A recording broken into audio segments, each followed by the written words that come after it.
Assalamualaikum warahmatullahi wabarakatuh. Saudara-saudara semua, semoga pada kesempatan hari ini kita semua selalu dilindungi oleh Allah Subhanahu wa taala, Tuhan semesta alam, agar kita terlindung dari segala macam sesuatu yang mungkin akan mengganggu kita dalam keseharian kita, dalam aktivitas kita, serta kita diberikan kesehatan, dan semoga kita selalu dalam naungan rahmat Allah Subhanahu wa taala, kasih sayangnya senantiasa menyertai kita semua. Salam sejahtera untuk kita semua dan salam persatuan Indonesia. Kebetulan saya sedang berada di luar. Saya ingin menyampaikan sedikit tentang di manakah lokasi Lebak Cawene itu. Yang pertama yang kita ketahui, Lebak Cawene itu secara hakikat ya, atau secara pemaknaan yang nanti di sini dulu nggak bisa. Secara pemaknaan ada sebagian yang mengkaitkan dengan hadis di mana Imam Mahdi akan dibaiat di antara rukun Hajar Aswad dan Makom Ibrahim. Oke. Apa itu rukun Hajar Aswad? Rukun Hajar Aswad itu adalah satu rukun atau sisi ya yang mengarah pada arah timur ya. Nah, jadi ada rukun Yamani, rukun Iraki, dan rukun Syami, dan terakhir adalah rukun Hajar Aswad. Itu adalah mengarah ke Indonesia. Nah, jadi di antara rukun Hajar Aswad dan Makom Ibrahim. Oke, di manakah Makom Ibrahim? Nah, jadi saya pernah bercerita pada konten sebelumnya di live ya, terkait dengan sejarah Pulau Jawa. Bahwasanya yang dimaksud Makom Ibrahim itu bukanlah makam Ibrahim ya, bukan itu tempat dimakamkannya Nabi Ibrahim. Perlu kita ketahui, makom itu artinya adalah derajat ketinggian atau strata atau apa ya, ya itulah ya, tingkatan.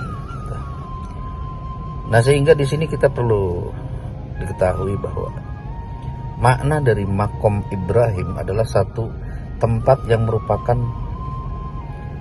tempat yang menunjukkan tingkatan tertinggi dari Nabiullah Ibrahim alaihissalam. Nah, saya mendapatkan petunjuk pada saat saya berjumpa dengan sosok ruh dari Imam Mahdi atau Nur Ahmad. Beliau menjelaskan sesuatu yang memang menurut pemahaman dan literasi atau sejarah yang selama ini kita tahu ya, itu berbeda. Dalam arti berbeda itu yang selama ini mungkin kita tidak ketahui, tapi beliau menyampaikannya bahwasanya seperti itu. Nah, lalu apakah Makom Ibrahim itu? Jadi begini sobat, di Pulau Jawa pada khususnya, terkait dengan sejarah Pulau Jawa dulu, bahwa Nabi Ibrahim itu menikah dengan Siti Konturah ya. Siti Konturah itu adalah nenek moyang dari kita ya, orang-orang Jawa dan Nusantara pada umumnya. Jadi dari Jawa terus menyebar ke Nusantara, ke seantero Nusantara itu. Nah, peristiwa ketika Nabi Ibrahim itu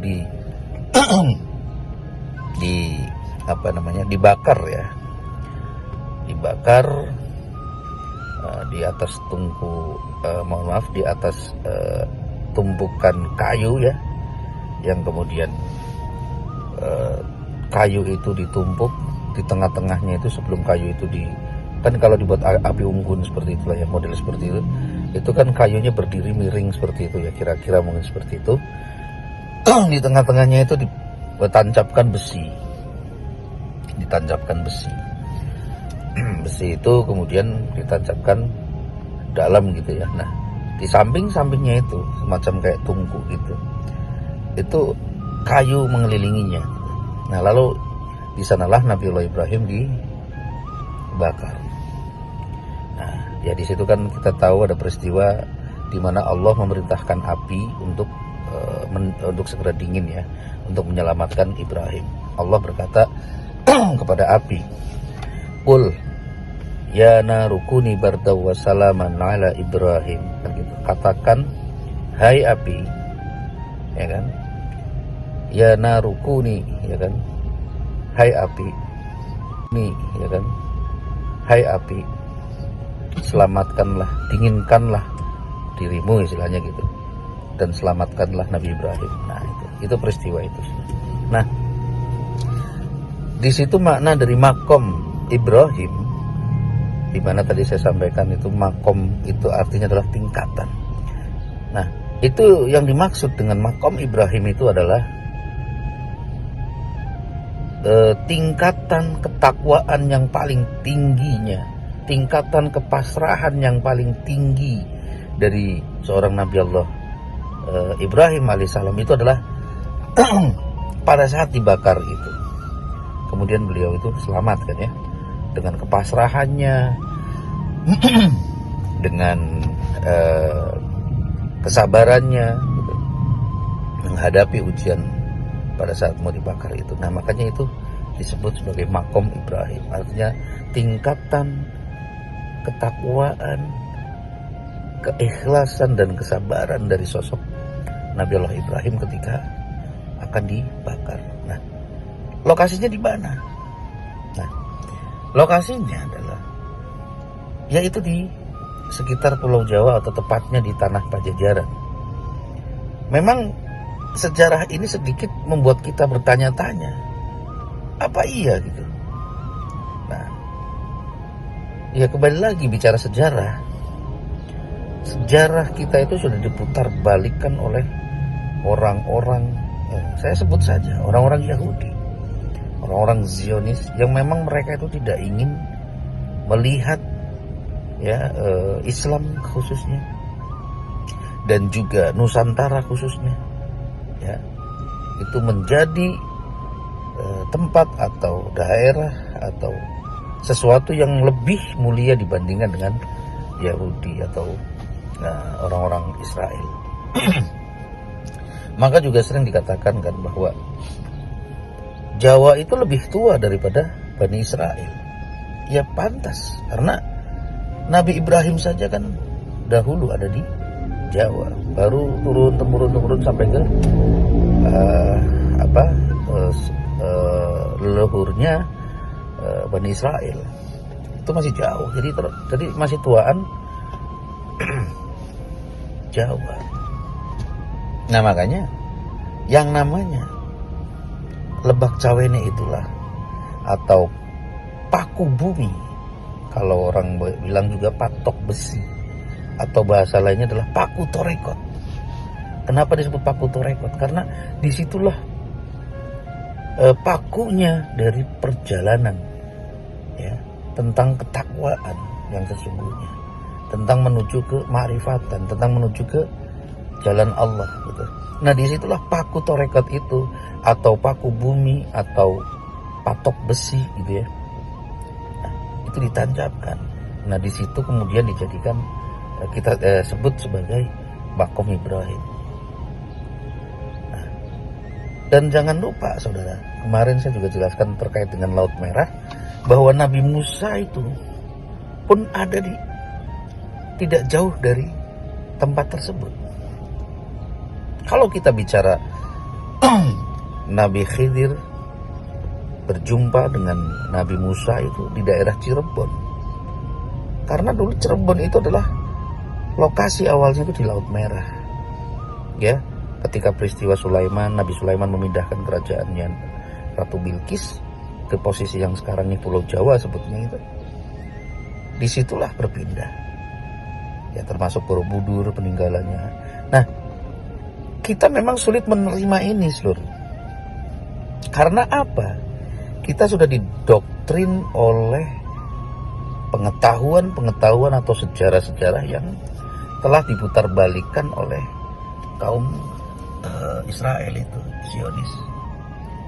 Jadi, ya saya memaklumi ketika kemudian akan ada penolakan tentang apa namanya sejarah ini gitu ya.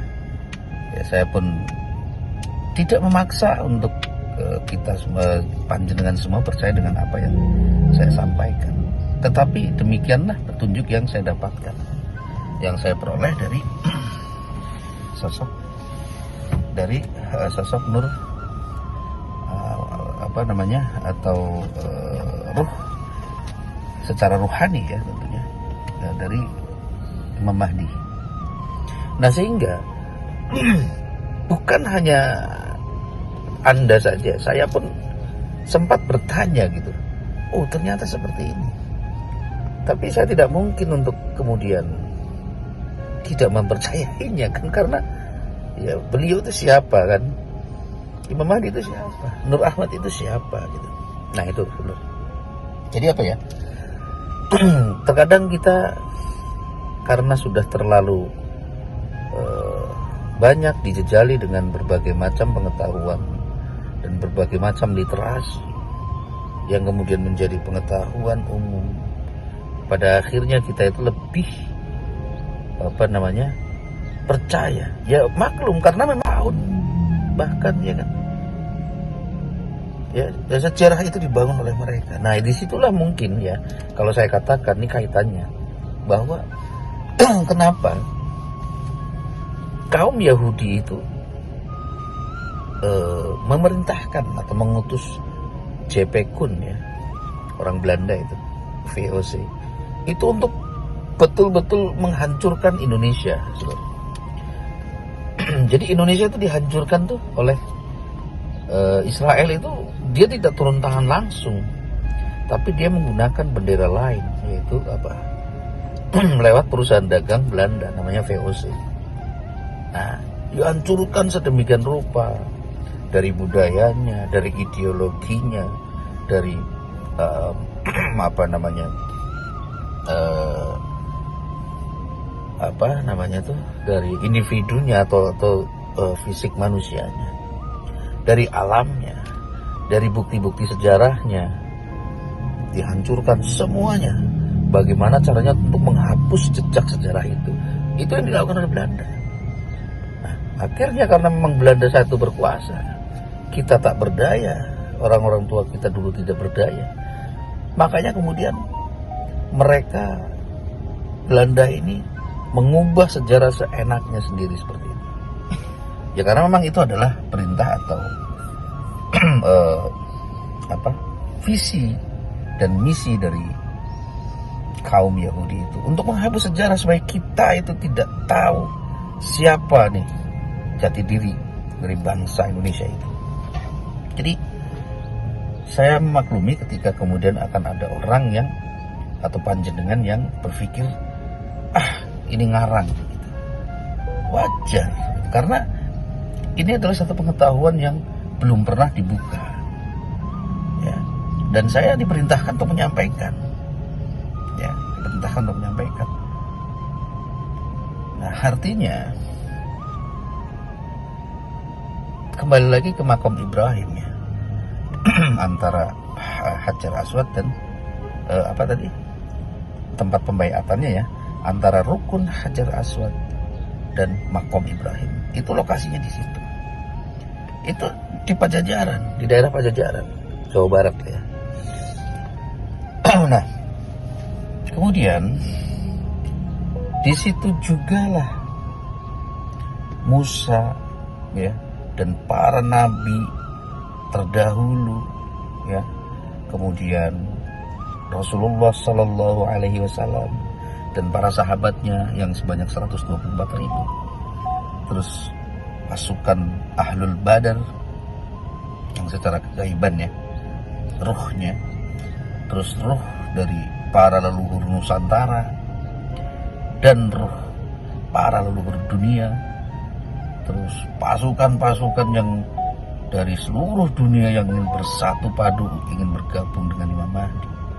Itu secara kegaiban itu ada di lokasi itu, di daerah tersebut.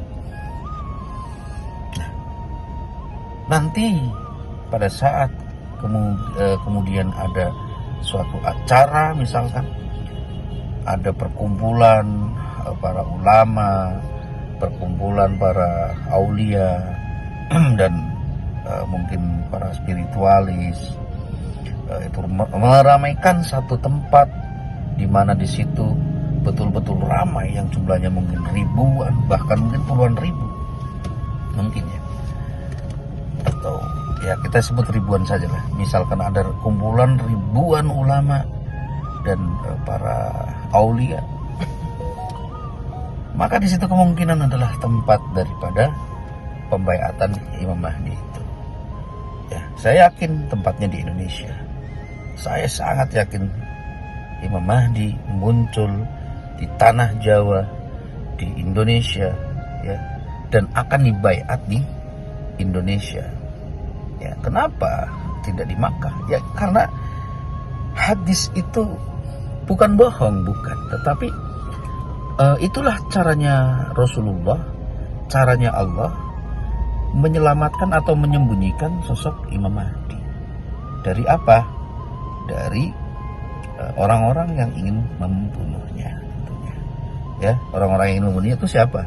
Ya, Israel, ya kan? Dan antek-anteknya. Jadi itu saja seluruh untuk informasi ini saya sampaikan.